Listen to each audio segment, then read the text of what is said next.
hop out the wheel like a fence. I hop out the wheel like a fence. I hop out the wheel like a fence. I hop out the wheel like a fence. Walk on the moon like a Jackson. I hop out the wheel like a fence. I hop out the wheel like a fence. I hop out the wheel like a fence. I strip the door like a latch. Boy, I'm a fiend out of heaven. I just wanna give me a mess. And live at the top of the planet.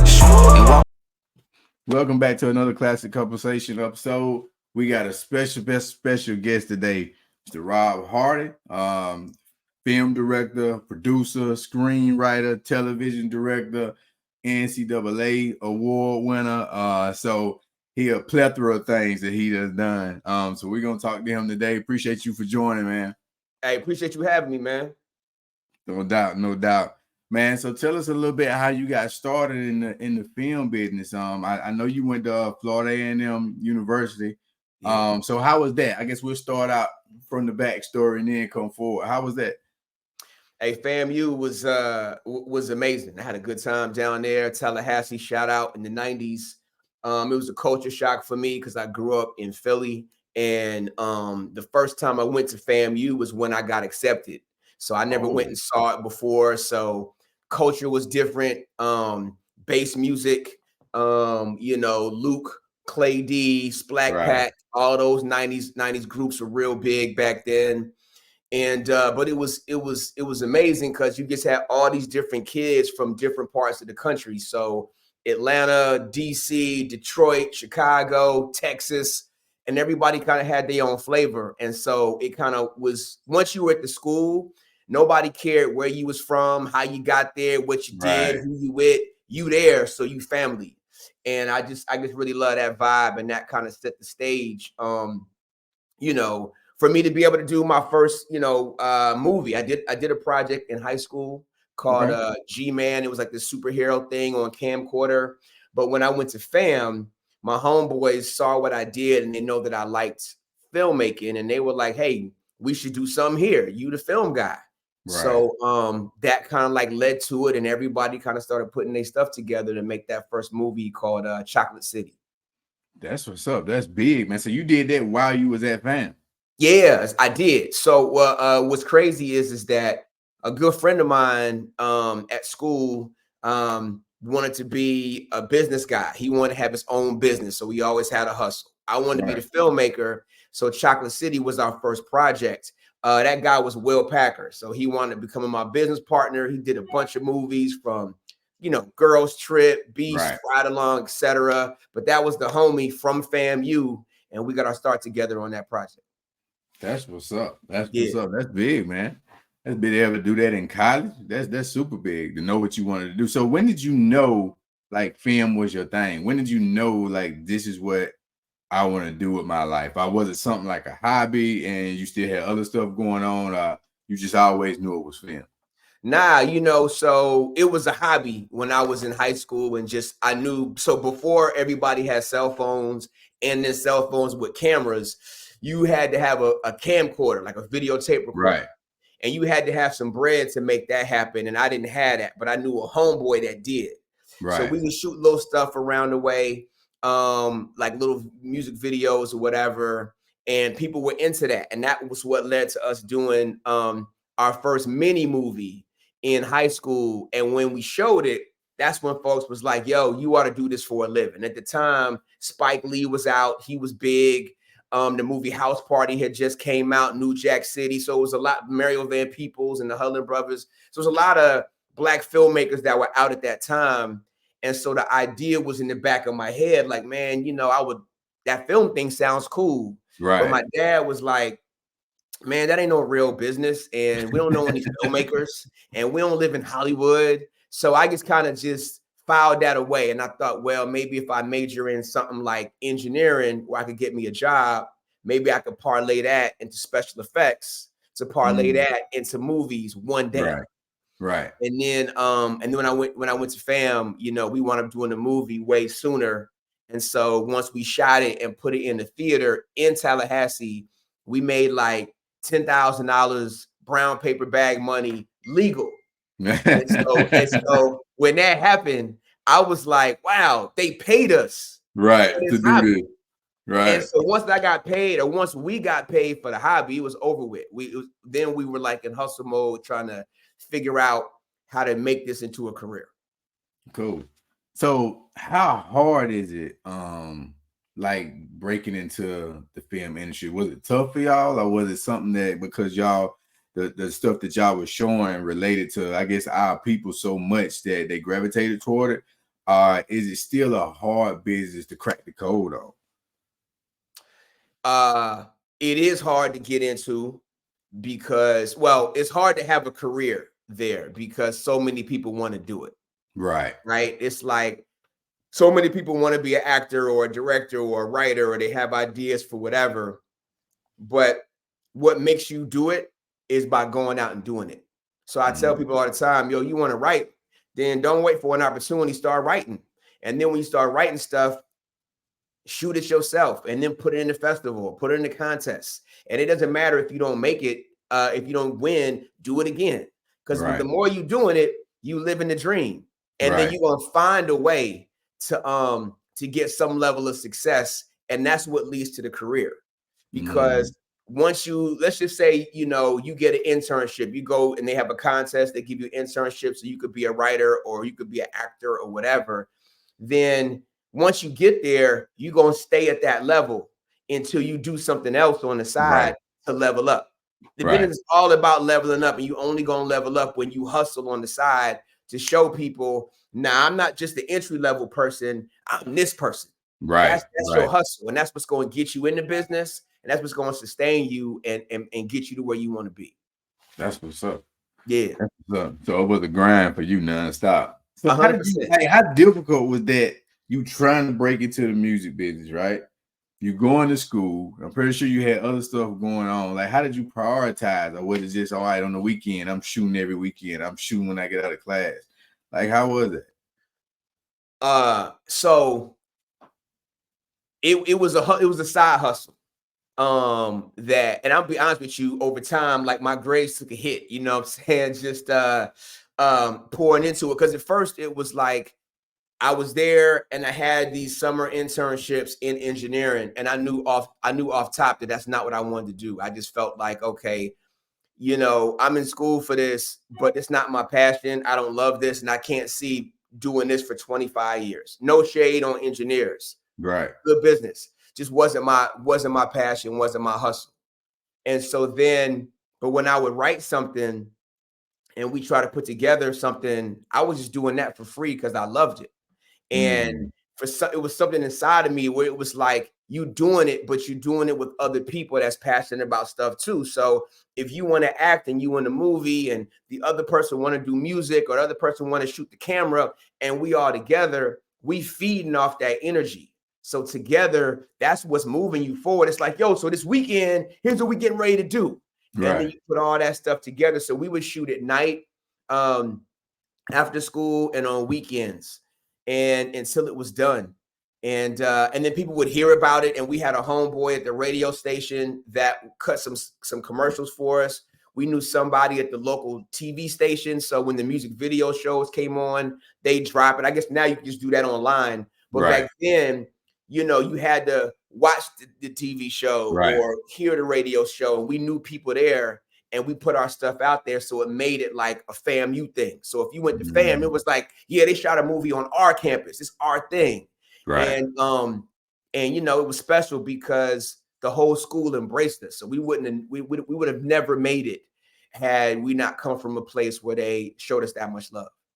That's big, man. So FAM really, the students at FAM really got behind the projects. They did. The students and the administrators, because even like, you know, our advisor put her neck on the line to sign off on the equipment. The president of the school helped us get the money to get the project finished, and they didn't have to do that. They just showed love because that's what the school was.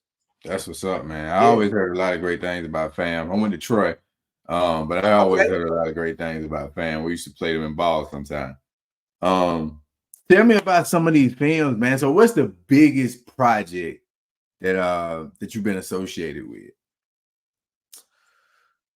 So the biggest movie projects that that I've been associated with that I was like actively working on, because I've executive produced some stuff. You done did a lot of stuff. Yeah. I didn't executive produce some stuff that that I was part of, but I didn't work as much on it. Something that I worked a whole lot on that I was there every day was Stomp the Yard. You know what I'm saying? That was a big one for me, because we shot Chocolate City at FAMU, and it was about a Black college. Then 10 years after me and Will had moved to Atlanta, we did Stomp the Yard. And so we were back at a Black college again. We got a chance to show the world, you know, that college can be for you, even if you think it's not. You know, that these Greek letter organizations, and me and Will are both alphas, we both frat boys, that, you know, there's positive stuff about all our organizations. And we got a chance to represent. And then that movie was #1 in the entire country 2 weeks in a row. And in the eyes of Hollywood, that made us real filmmakers. I mean, it was always filmmakers, but that made us that stamp filmmakers to them. Yeah, that's what's up. Because I mean, I'm Greek too. I'm a Sigma. I play the truck. But when that came out, everybody and their mama wanted to see Stomp the Yard. Like, that was one you was not gonna pass on. Hey, well, listen. Hey, first of all, I appreciate you checking the movie out. You know, it was crazy because that was Chris Brown's first movie. He had just came out with the Run It song, so he was hot in these streets, and he died in like the first 5 minutes. Exactly. You know what I'm saying? So in the movie theater, you could hear it. They were mad. They were like, "What?" But then, you know, you were already in there, and by the time the movie was over, you know, I heard cats cheering and clapping, and matter of fact, y'all drew us in and got us invested in that whole storyline, man. And listen, man, that's what it's about, man. So that was a real special movie project for me. Okay, I seen it was another one that you worked on, The Game. So crazy. A friend of mine who's Omega, he used to call me. He was like, "Hey man, it's this show, The Game. It's on, I think it was WeTV or Bounce. It was one of them." He was like, you gotta check out The Game. I'm like, all right, I'll check it out. And I finally watched The Game, and I was hooked. I'm talking about hooked. Like, we were so mad when that one went away. Yeah, we was upset on that one. That was a great one though. Hey man, the game was a good look. It moved around. It was on the CW back in the day. That's exactly what it was. And then it went from CW to BET. Yep. And it went from shooting in LA to shooting in Atlanta. And it was a good look, man. You know, I had a good time over there. Pooch, Tia Mowry, you know, Wendy Raquel Robinson. Everybody showed a lot of love on that show. That's what's up. Yeah. So your company, Rainforest Entertainment, right? So tell me a little bit about that. How you got started, when you knew you wanted to come up with a company, and I guess your partners and stuff like that. So Rainforest Entertainment. So when Will and I first started working together at FAM, our company was called Rainforest Productions. That's when we were shooting all our stuff at FAMU, and then we moved to Atlanta and we're doing movies like Twi and, you know, The Gospel, and we were Rainforest Films. And then a few years later, we went our separate ways. He had Will Packer Productions, and then I evolved into Rainforest Entertainment. And so still always looking to develop projects and do new cool stuff. Our first project after that was a TV series called The Quad. We did that for BET with Anika Noni Rose. Shot that again at the AU at Morehouse. And that ran for 2 years. And set up a few shows. So I have a movie that I'm doing with Viola Davis that's over at Amazon, and have a TV series that's going to be coming out that we set up over at Peacock at that network. So Rainforest Entertainment develops film and TV projects, and at the same time, I still go out and direct and, you know, do TV shows, whether it's, you know, the Power series or All American or The Flash. So I get a chance to go do and try different things while my company is still developing TV and movie projects. That's what's up. So how is it directing on the Power and those other, like, how did you fumble through all of those projects? Do you do them at the same time, or is it something that you got slotted for 2-3 months and then I'm going to do this one for 2-3 months, or do you work them simultaneously? Like, so the way it is that everything you do by itself, right? And so movies and TV. Movie is like there's one project, it's the movie. So you come on, me and you get together, we do the movie, everybody's new to the project, we shoot it, then everybody goes home. And we're going to shoot that movie between 1 to 3 months, however long it takes. TV is different. Every episode is like a different chapter in a book.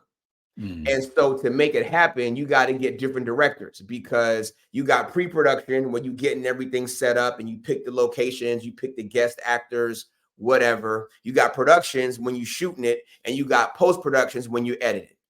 So if you look at TV, it's kind of like baseball. The crew is all the same. They never change. The main cast never changes. What changes are the guest actors just for that one particular episode, the locations, and the directors. So while you're editing, you're on base in baseball. While I'm directing, I'm up to bat.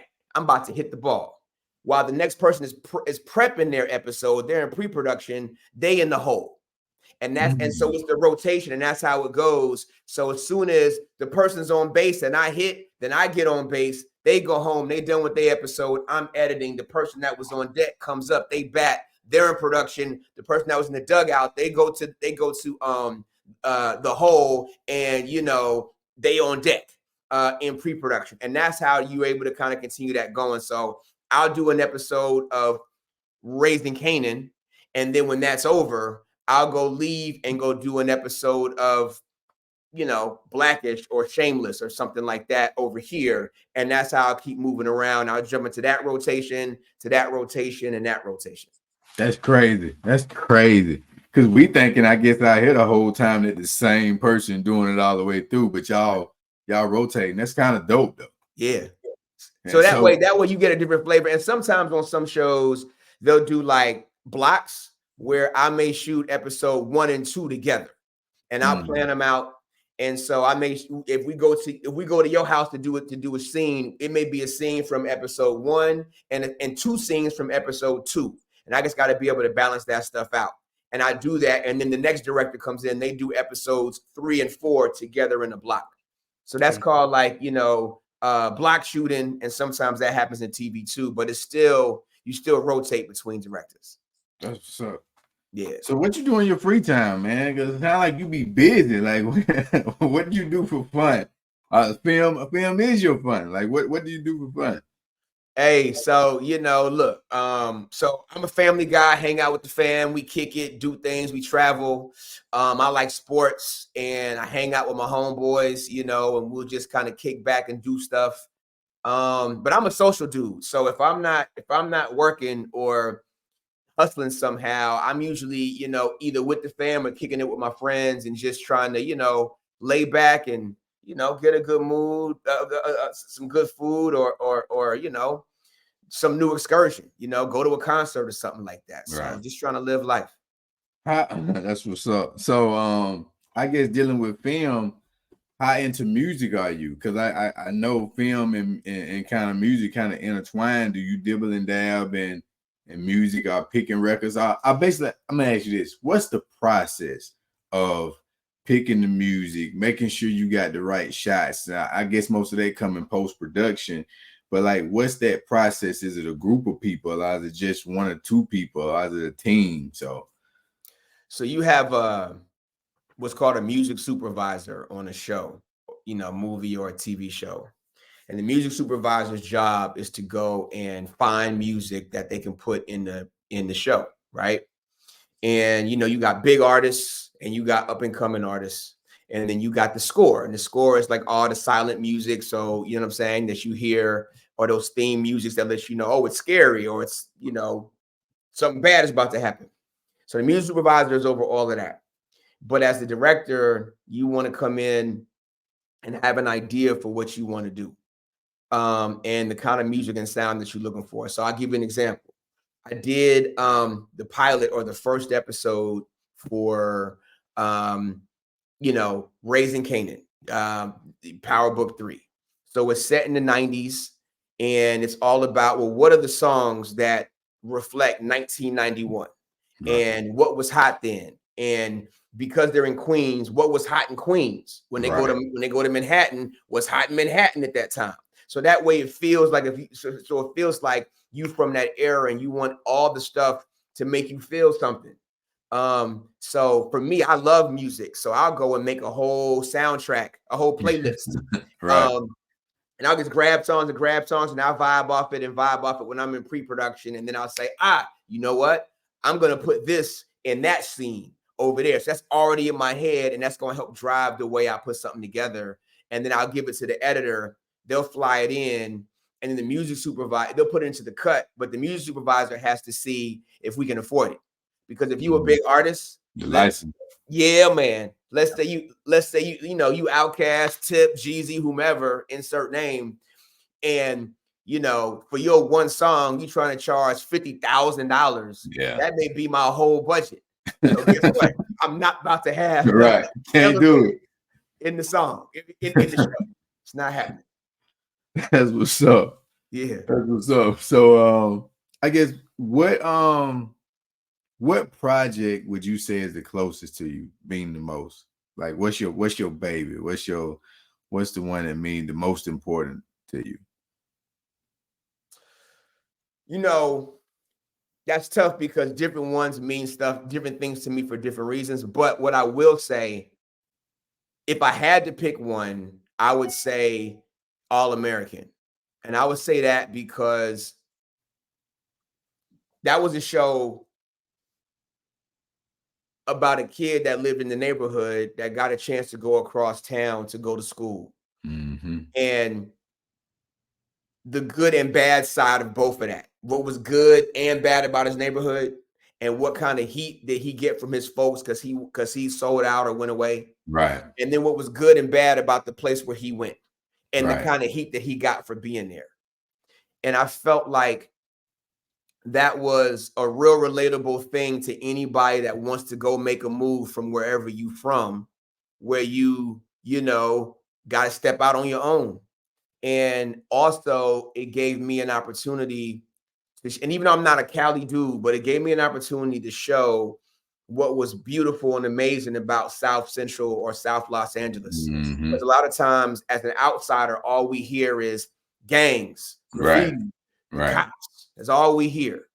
And that is there, but there's a whole lot of other amazing stuff too. So it felt like that represented Atlanta, Philly, Nashville, DC, Chicago. It felt like it represented all our communities. Right. So I just had an opportunity to say, hey, America, we know what y'all think about these places, our places, but let us also show you what's amazing about those places. And so because of that, when I was there, one of the biggest artists that I discovered out there at that time was Nip Hussle.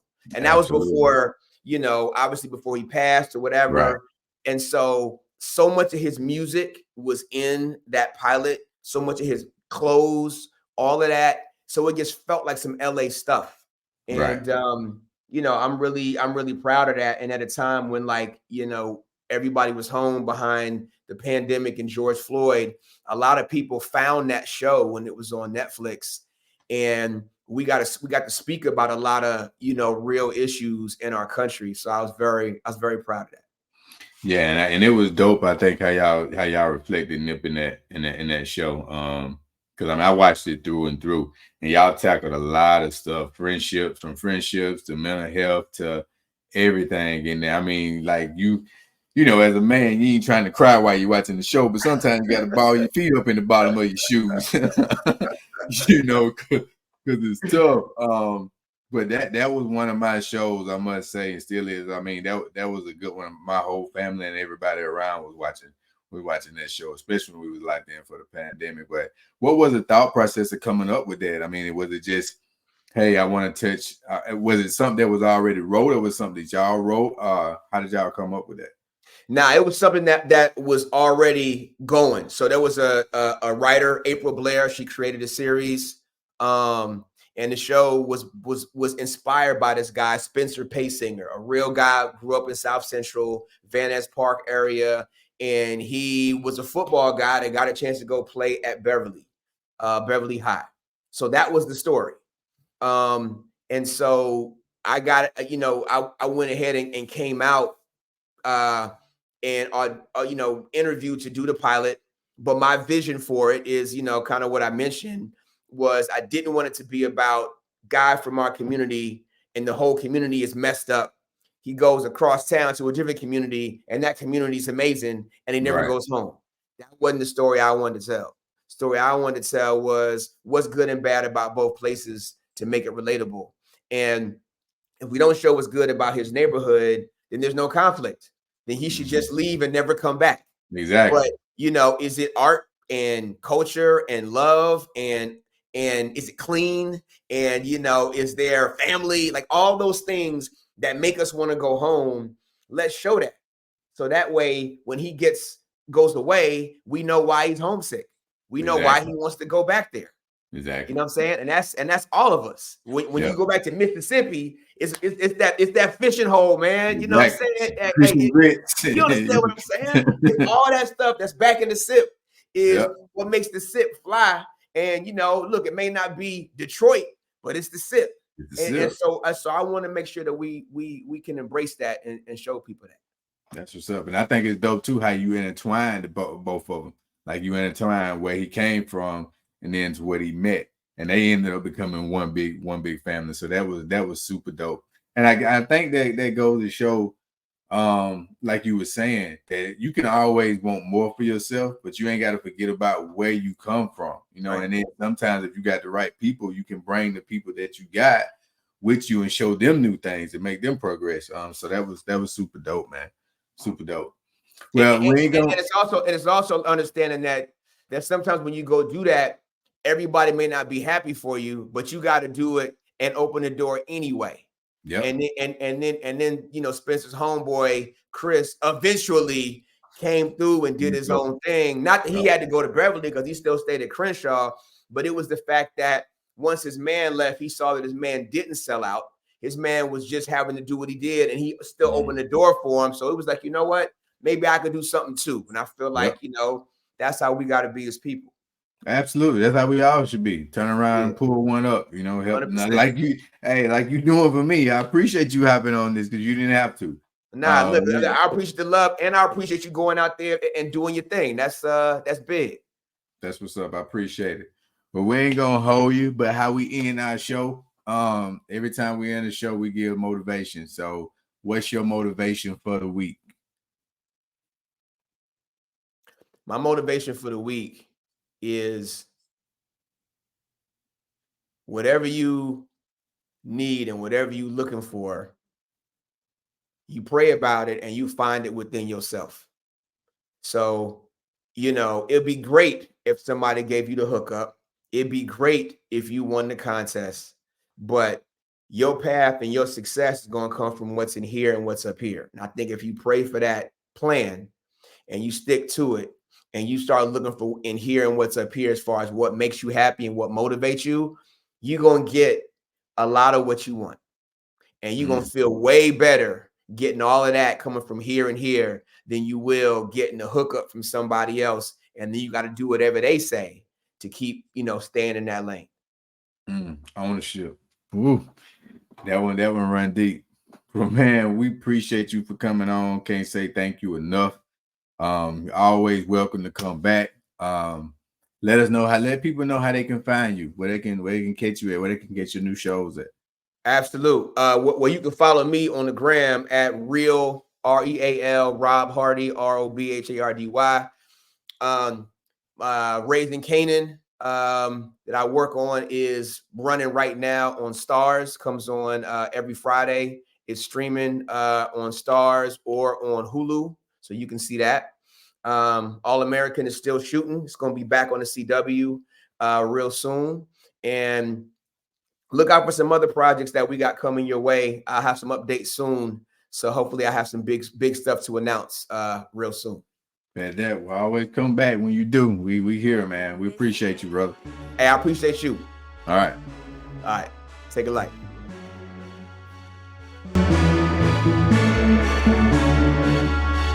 Thank you.